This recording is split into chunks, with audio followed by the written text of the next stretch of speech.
All right, next question. I know Marco has said in the past, stick with drive stacks, but I'm doing some testing to experiment with OneDrive. Do you know how to make files indexable?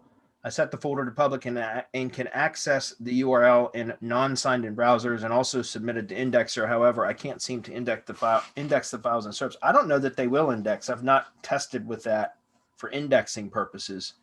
Do you know if they'll index, Marco? No, that's why I tell people stick to drive stacks because I don't know anything about OneDrive.